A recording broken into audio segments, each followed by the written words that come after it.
Hello, everyone, and welcome back to Candidate Conversations.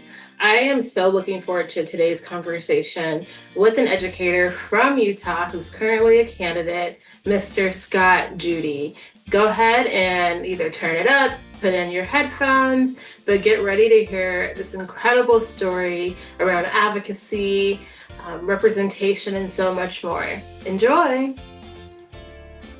Well, Scott, thank you so much for being on our candidate podcast today.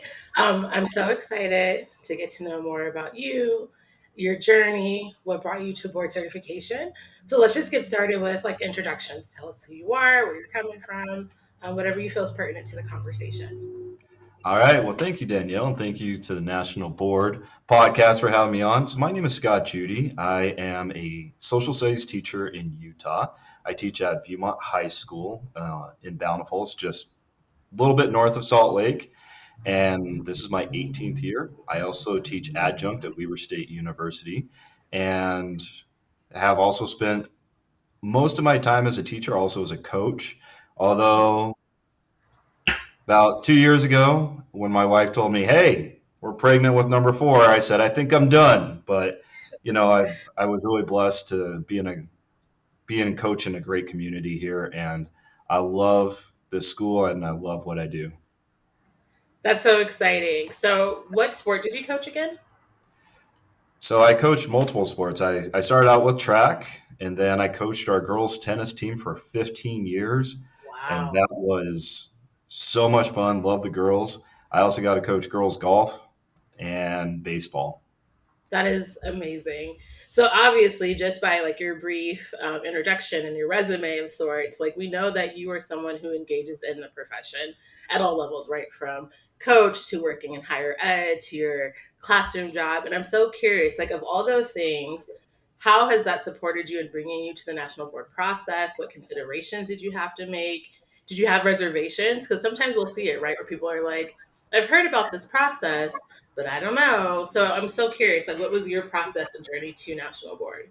Right. So I'm part of the Utah Teacher Fellows. A I was a member for from 2019 to 2021, and then I got the opportunity to stick on as part of the leadership team in a role that I still currently serve in as the professional learning facilitator. And there I got to meet some people who were really, really heavily involved in national boards. John Arthur, who works with the national board team on the national level, and then in my cohort with the Utah Teacher Fellows, I had Tony Zaney and Kerry Johnson, who have been advocating for some more support with national board certification here in Utah, and even created the Utah National Board Certification Cohort. And I was at a conference last year. I got to be one of the keynote speakers and a presenter. And I ran into Tony and Kerry, and they had this table, and it was all about national board. And so I stopped and had about a 10-15 minute conversation with both of them. And some of it was catching up, but part of it was also, hey, I've heard about this and I've wanted to know, I've been interested. Let's get me there. Tell me, sell me on the process. And both Tony and Kerry looked me dead in the eye and said, it's the single best thing you can ever do as a teacher. And that really resonated with me because I trust Tony and Kerry. But thinking about my experiences that I had as a coach, and there were a lot of positive things that I was able to transfer from coaching into my classroom. Mm. But hearing it from them, from two people that I know and I respect and I look up to as educators, and they said, this is better than any single thing you can do. I go, all right, well, you got to tell me why.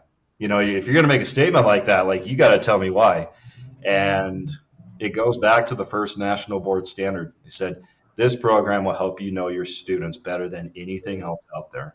And I got to be honest, I think that's true. As I go through this certification process and I'm looking at the standards and I'm trying to figure out the different components, and it can feel very overwhelming at times, because I had a friend describe national boards to me as getting a master's degree, kind of work. And I think I had a little bit of PTSD from my own master's that I got.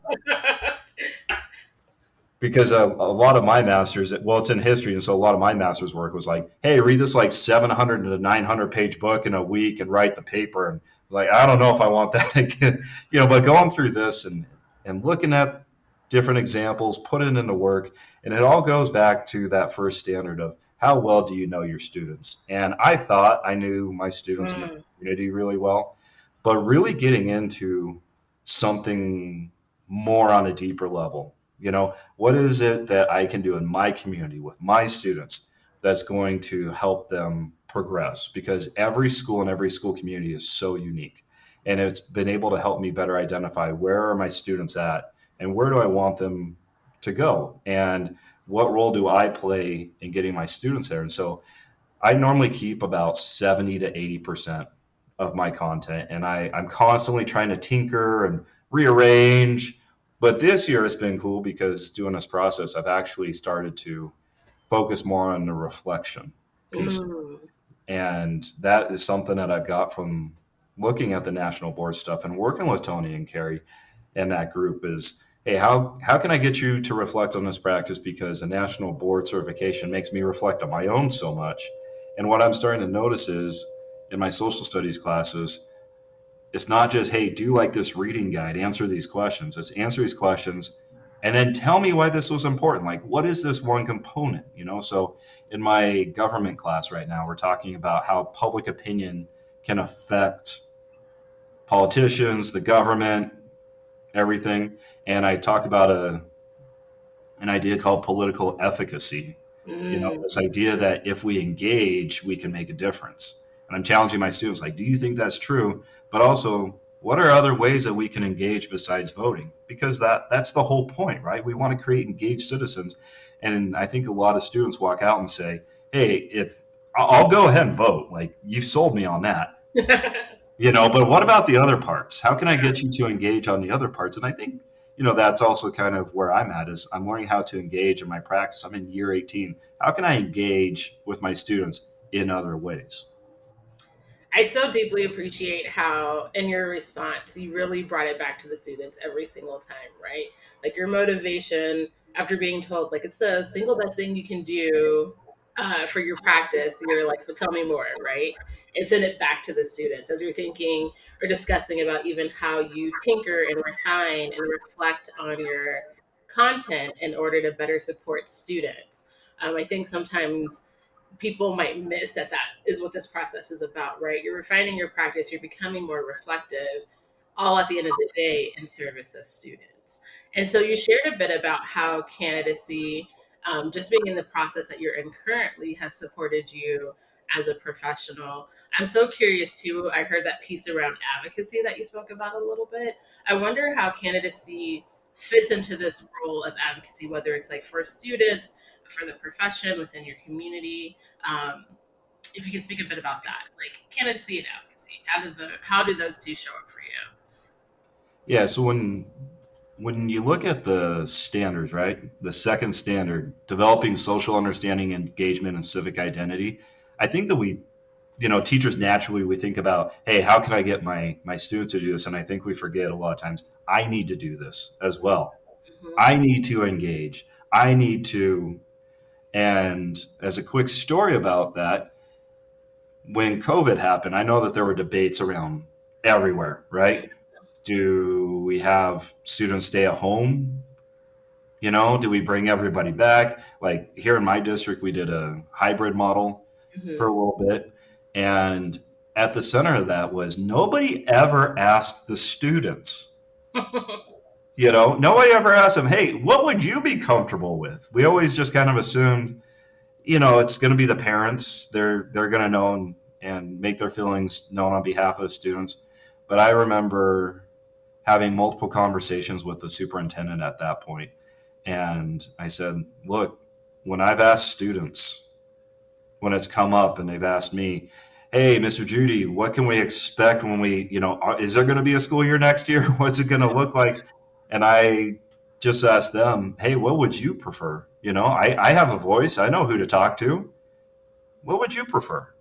And so I gathered the info on my students' wishes, and then I directly sent those to the superintendent. And I directly sent those to school board members and others saying, hey, this is coming right from the students. You need to listen to them. And even though, things didn't go exactly the way that the students wanted, or I wanted, whatever, right? The fact that my students saw me advocating on their behalf and they know that I was passing those things along, I do think meant a lot to them. And, current, like, schools are supposed to be a reflection of the community, right? There's supposed to be a synergy between the schools and the community. And we can say, hey, I have my community council, sure, that works. But I think that there's other ways for teachers and students to get together and create some synergy there so that we can reflect what's going on in those communities and we can form that partnership instead of it being an uneven balance in one way or another. And I think that that's part of this program too, is also trying to get teachers not just to look in their classroom but also beyond. Now I get to cheat on that a little bit, right, being part of the Utah Teacher Fellows and advocating. Like, I was up at the legislature just a couple of weeks ago, sitting on the floor with my representative and talking to other legislators and policymakers. Like, I get to cheat a little bit at that just by nature of some of the stuff that I do. But it is cool that, like, when I can come back and I can show a picture to my students and I Mm, can say, hey, I wrote this email, and if you want to see the email, like, there's parts I'm probably going to have to redact, yeah. just because, like, I can't show like my personal politics, but I can show you, like, I have the receipts. I think that's so awesome because I think you're, as a former elementary teacher, I think you're in such a position working with older students to deeply model like what does that look like, right? Like what does that engagement look like, even from the systemics, lens of like within school, like what is it that you want and or need, and how do you voice that? How do you collaborate to share that message outside of just this classroom or this school up to the superintendent. So I think that is so phenomenal, and it is rooted in, as you stated, the standards for your cert area. And so I want to back up just a bit because you shared your cert area, but I'm so curious as far as your planning for submission and kind of where you are in the process. How many components are you doing? What does submission look like for you? Coming up in May, which feels so long, but like February's like practically over at this point. Yeah. So yeah, like what was your planning process? How did you decide, and what components are you doing? Okay, so I had no idea, and I just assumed, hey, let's go in order 1, 2, 3, 4, because that's normal, right? Sounds right. Yep, you're not the only one. And You do it all the time. I started studying with an outside service for component one, and it had been so long I looked at anything ed psych related. And I've been teaching US history for so many years that I've forgotten a lot of the world civ content that I used to teach. And Mm, so I was trying to do some practice tests and whatnot, and I was getting my butt kicked, and I was like, I don't know if I want to do this you know but in one of the meetings with the Utah National Board cohort, the suggestion was made, hey, look at trying to do components 2 and 3 mm, first, and then maybe 4, and then 1 is kind of the very last one. Like, you don't have to do it in order.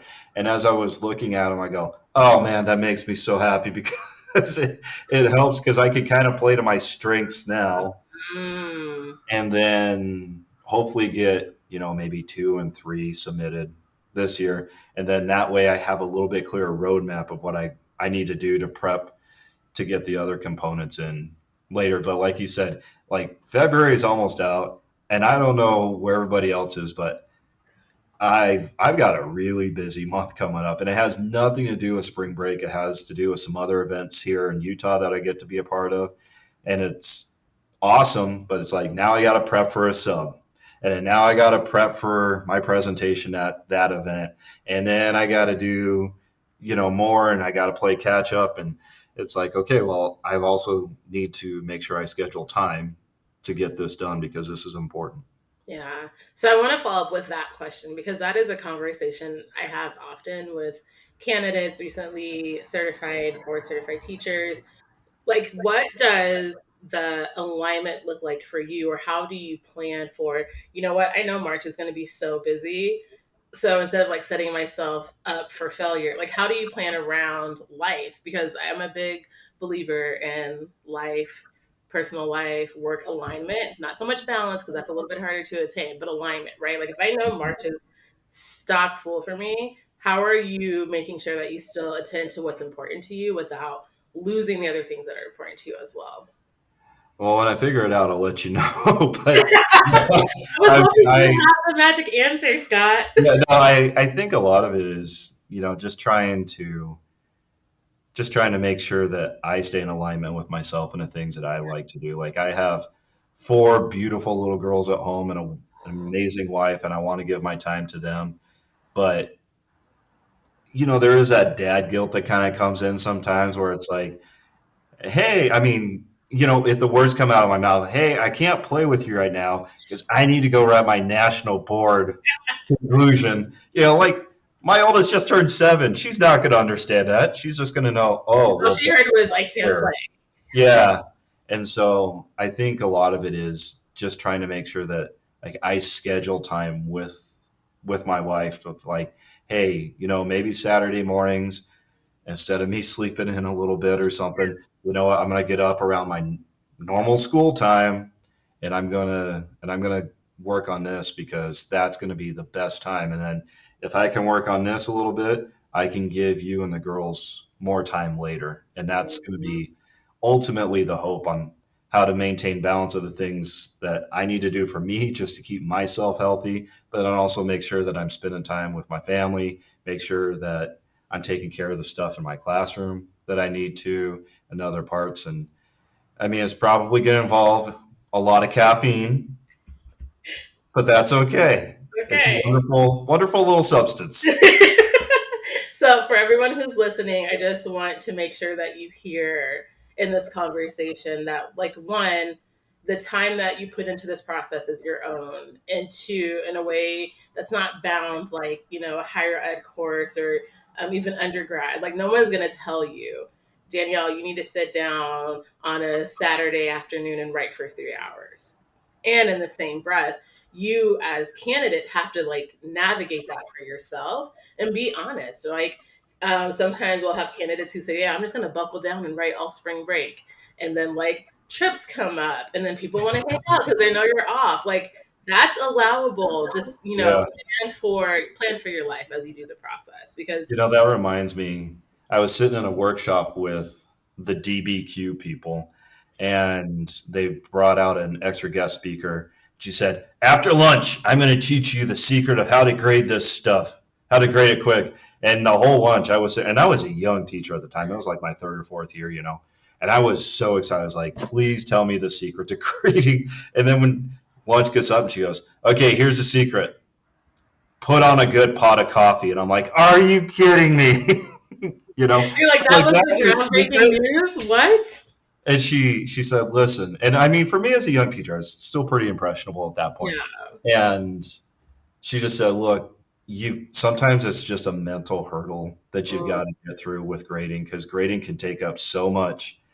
But I think as teachers, we're very routine and schedule oriented just by nature.